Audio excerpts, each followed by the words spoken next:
Welcome to the Somatic Coaching Academy podcast. I'm Ani Anderson. And I'm Brian Trzaskos. Join us as we explore the science and art of trauma-sensitive somatic practices and tools. Strengthen your practice as a coach, therapist, or holistic professional. Master the art of motivating even the most challenging clients when you understand how to tap into and unlock your client's complete holistic intelligence. If you want to learn the most cutting-edge, research-supported skills for personal and professional mastery, you've come to the right place. Let's get this conversation started.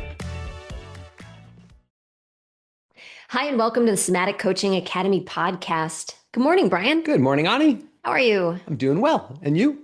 Good. I'm really good. I'm enjoying the fall and the fall weather. It's one of my favorite times of year. Oh, yeah. Down here, it's starting to get a little chilly. Getting chilly.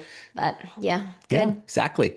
So this week, we are asking the question, how do I overcome my fear of speaking up? We have overcome our fear of speaking up. We're hosting a podcast. We are. Well, I actually have a story about that. You do? Yeah, I do. Tell us all. Story time. Story time. So I, when I was young, I had Little Brian. Yeah, I had a pretty profound fear of speaking up. Did you? But I didn't, here's the funny thing. I didn't realize it until I was in high school. That's so funny. I thought you were like the orator person. Didn't you like win an award for that or something? Well, here's the thing. Okay. Here's the thing. So I first became aware of this when I was in math class, in my senior year. So I was in pre-calc and calculus my senior year. And I can distinctly remember wanting to raise my hand in class to ask a question and having sweaty palms and pounding heartbeat and dry throat and a lot of anxiety around that. And then I don't know why that was the first time I became self-aware of it at that point. And then, so I never asked any questions. And I started thinking back in all through school, I never raised my hand. And I also, when people would ask me if I understood what they were saying, I always said yes, even if I didn't. Interesting. It was chronic for me. Yeah. Then I'd have to go to figure out what they were talking about on my own time. Right. So I spent a lot of time studying, and it wasn't because I was necessarily, I wasn't really a particularly smart person, but I studied a lot because I had to try to catch up and understand I taught myself to understand what people are talking about because I was too afraid to ask them. And so I spent a lot of hard time working at my own, kind of trying to figure it out when I just probably could have asked and got an answer. So I grew up with a pretty deep fear, especially of asking questions and around not wanting to feel embarrassed, really. Now I did give a couple of talks when I was in high school, but I actually also grew up reading in church. Right. And so it's a little different because you have everybody's attention. Yeah.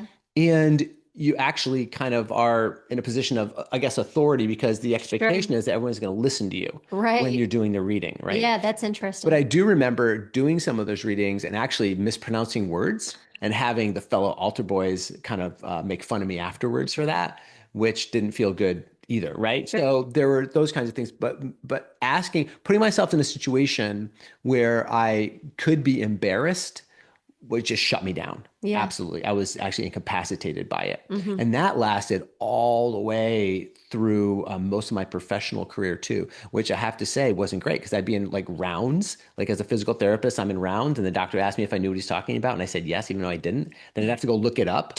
Did that. Right. And so, but this was worst. So I never wanted to look foolish. Sure. But sometimes that would come back and bite me in the ass, actually, because then I would become embarrassed when I realized you didn't know what I was talking about, did you? And I'm like, oh, kind of have to try to make. So I really kind of moved pretty far along my path of being able to say, listen, I don't know what you're talking about right now. Can you actually give me a little more information on that? Yeah. And that's been a huge kind of thing. But even ask questions now and say, hey, I don't know, in front of a room of people, say, I don't understand what you're talking about. That took me a little while to kind of figure that out of how to do that. Right. And that's kind of what we're talking about today is how do you actually overcome that? Because it can be debilitating for people. It certainly was for me. Yeah, I think that that fear of visibility, being visible, is a huge thing. Huge. I've got to be honest with you. I think it really we've been in business together for like 13, 14 years. And I think it wasn't until like 2 years ago I really started to recognize what a big deal this was for our clients. This visibility, because it started to come out in all kinds of areas. Like it's not just professional, but it's Yeah, also at sure. home. And speaking up is a big part of that. Yeah. It's a big part of that. Yeah, so much into kind of what my experience was, and this is why I really understand this. I've lived this experience. So when people have this experience, I'm like, I totally get this. I totally understand where this, how this fear kind of manifests itself, right? It's Yeah. really a fear of expressing ourselves. It's a fear of again looking foolish or not looking like we know what we're asking or what we're talking about, sort of thing. And it's really a belief that something painful will happen if we speak up, if we express ourselves, that the inevitability is going to be not good for us. I think I had a similar experience that showed up in a different way. People would say, speak up. I mean, in my personal and professional life. And I would say, well, I don't have anything to say. Ah, yeah. And I thought I didn't. I mean, anybody who's ever actually met me knows I have plenty You to have plenty say. to say. I was going to say that doesn't make sense. I always have plenty to It's a, say, or too much sometimes. But yeah, I didn't have anything to say. And I think that was my subconscious kind of protecting me.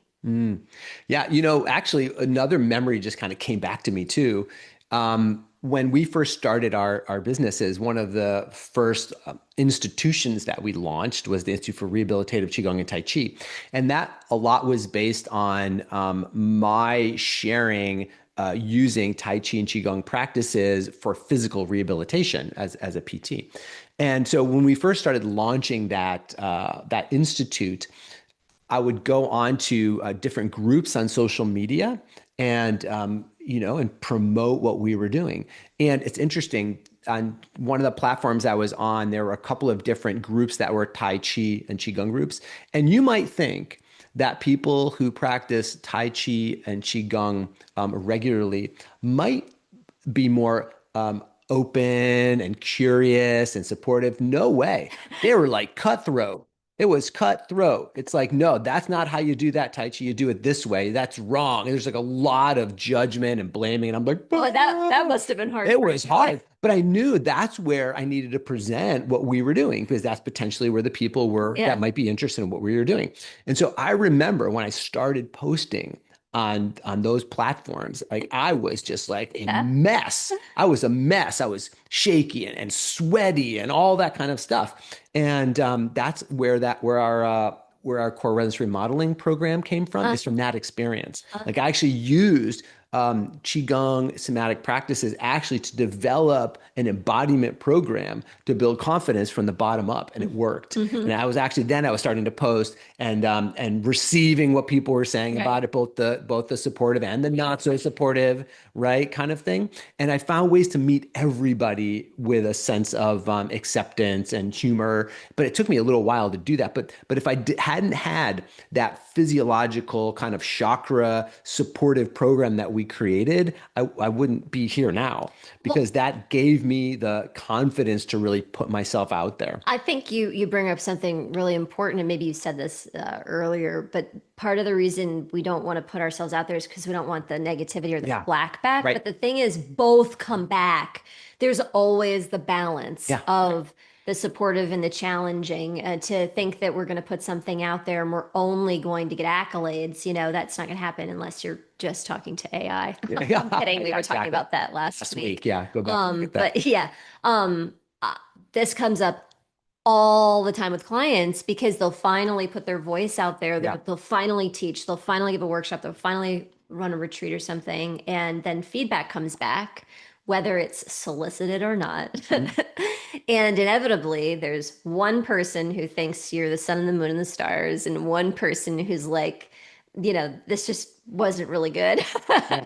This is a total waste. Yeah. And what happens is we where our focus goes to the person who said this wasn't good, and it just eats us up Exactly. about Yeah. it, 'Cause that's what we're right? filtering out, right? Yeah. So our So subconscious is filtering. yeah, so for you to continue to put yourself in that position over and over again and be able to build up your capacity internally, not just to go out there and do it and then get potentially flack back, but to do it over and over again and start to have a more kind of balanced internal system around the fact that you're going to get people who love it and you're going to get people who don't love it. Mm. Because if, when you told that story, the first part that came out was, I did this, and people said crappy things to me, Yeah. right? But Mm. then as you went on with the story, you were like, I was able to meet whoever said whatever, Yeah. Right. right? So Hmm. you built this internal Yeah. capacity to meet the wholeness of the situation. Yeah, It's really yeah, cool. exactly. But so we have to kind of find that way to keep moving forward. And I think that's kind of what we're talking about today. But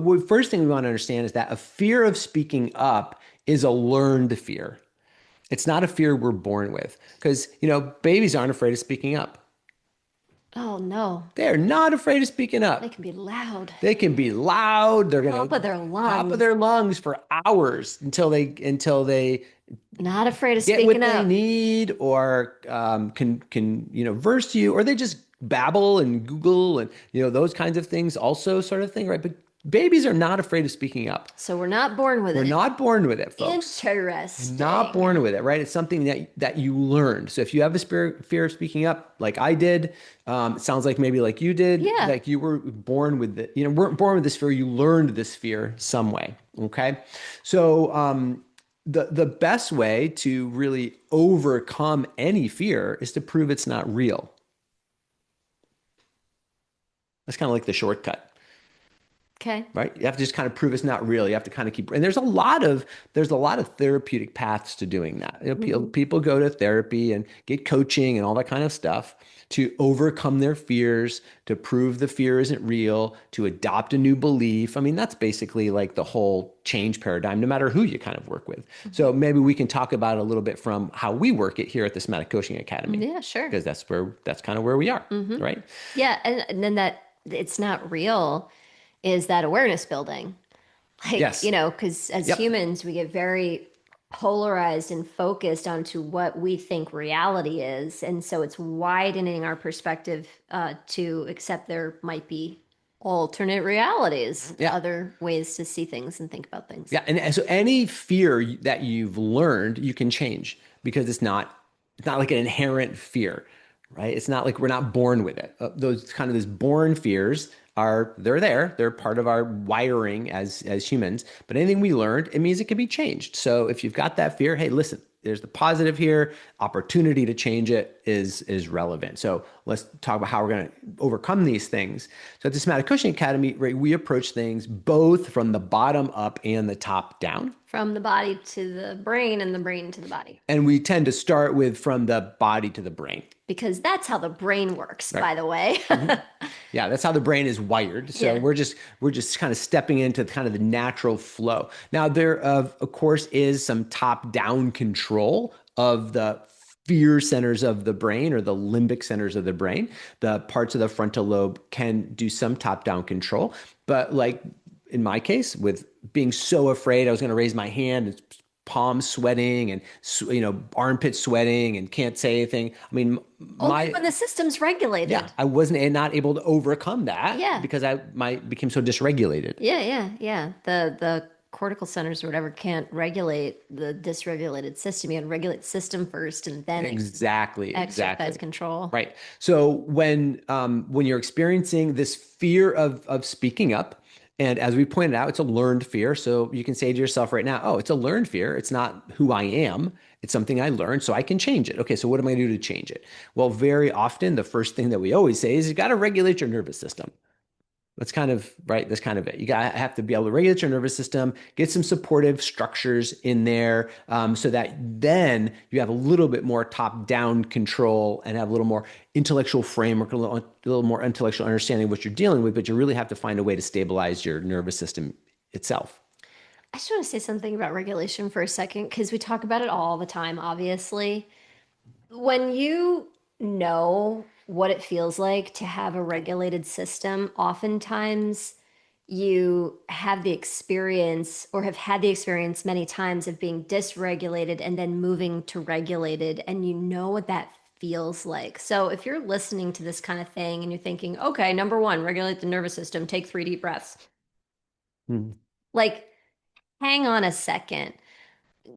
Go go have the experience where you actually move into a place where your nervous system changes, where you go, oh, that's a regulated nervous Right, sure. system. Because then then you really Right, have the yeah. experience. I remember the very first time I had a regulated nervous system experience, and I said to myself, oh, that's what people have been talking about, Got you, got you. right? So anyway, I just wanted to mention it because we talk about it all the time, and it's it's important to kind of know what that looks like. Yeah, and and you can certainly boost or shortcut, let's say, the speed or time Yeah, to having a regulated nervous system if you actually kind of take yourself out of environments for a short period of time that tend to dysregulate your nervous system, which is 100%. why like retreats and those kinds of things are so powerful Absolutely. because you're not only going someplace that helps foster regulation, but you're also removing yourself from places that might tend to be dysregulating. Absolutely. And I think most people don't have a lot of people don't have an awareness of how dysregulated they are most of the time. Yep. And so you go out of your regular everyday experience and, like you were saying, retreat or something like that. Mhm. And then you recognize like, wow, I didn't realize how jacked up I was. Yeah. Yeah, for sure, for sure. Okay. So Thanks for yeah, that little so side we have route. to regulate the nervous system, so we know that. Now, there's also whenever we approach fear, where does the top down come in play? And so the top down for me comes in really in terms of understanding like the frameworks of fear, like understanding kind of what it really is, so that we can work better with it from the bottom up. And when it comes to specifically the fear of speaking up, if we talk about this from a chakra standpoint, and I know we haven't talked about chakras a lot on the podcast, No, but we should talk about it more we should often. talk about them more often. So chakras are kind of from the Ayurvedic kind of philosophy of these energy centers that exist within the body. And we would also say that they are not amorphous, weird, intangible centers. They're actually matched with neural plexes.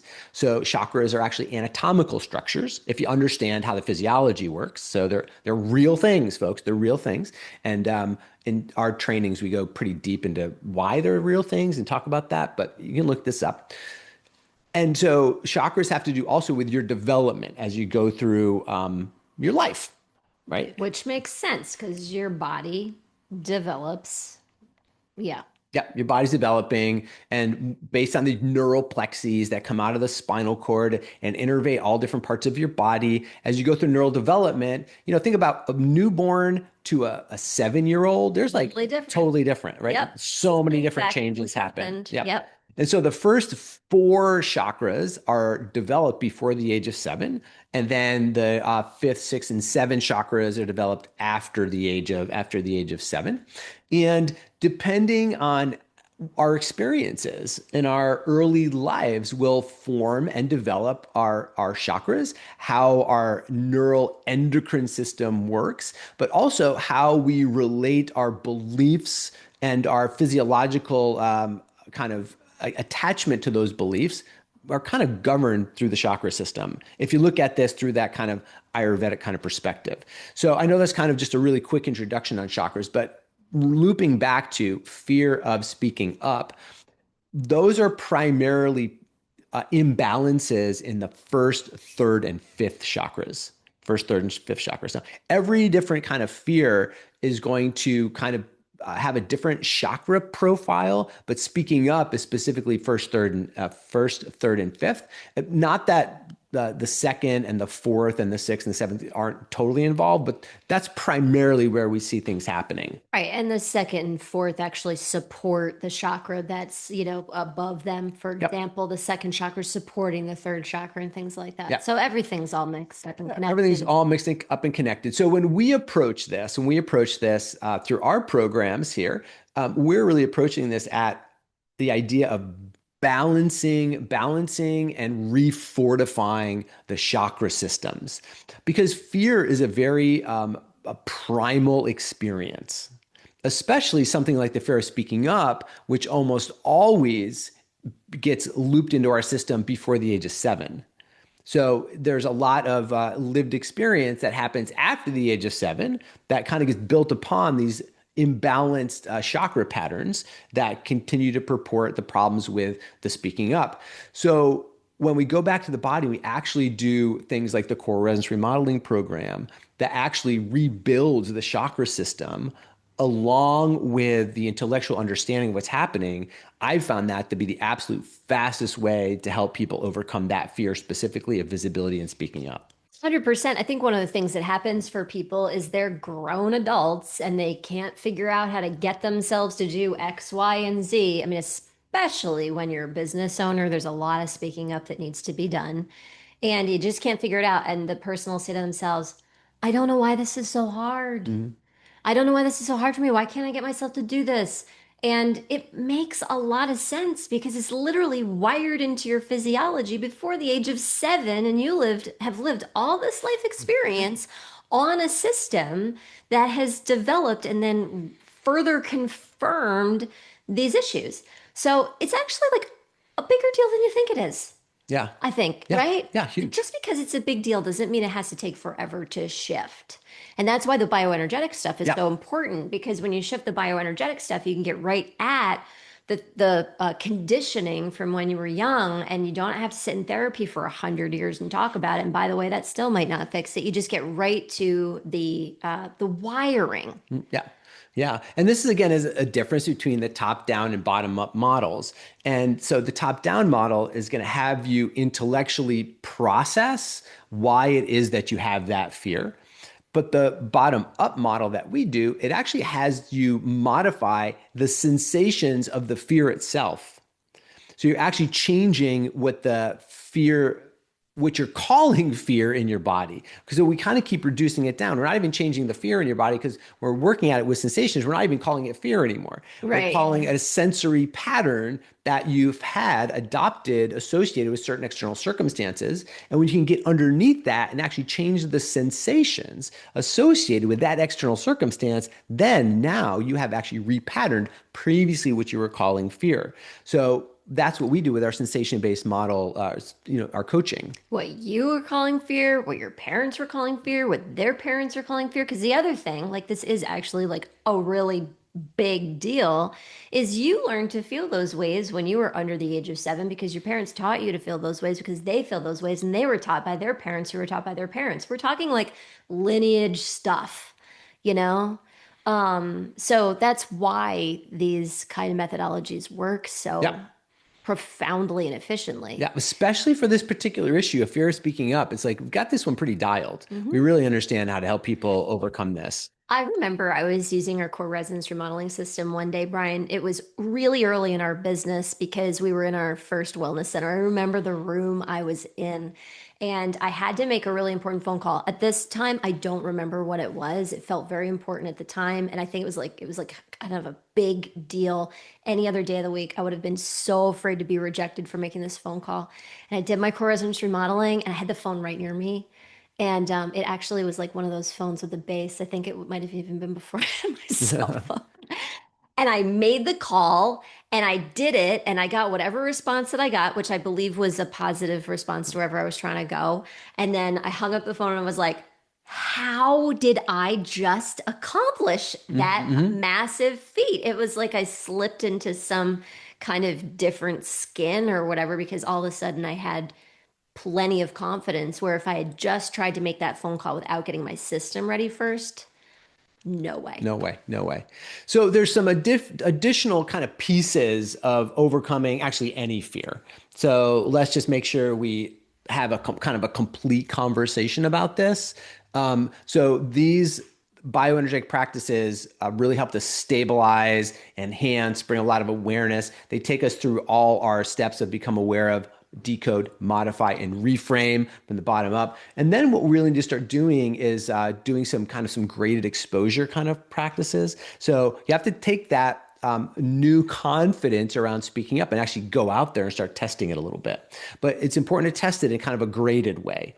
So if you took that new kind of confidence of speaking up and jumped onto a stage with 10,000 people in the audience, like that may likely be crippling for your nervous system. And then you'd get the feedback that you're not good enough, it doesn't work, and those kinds of things.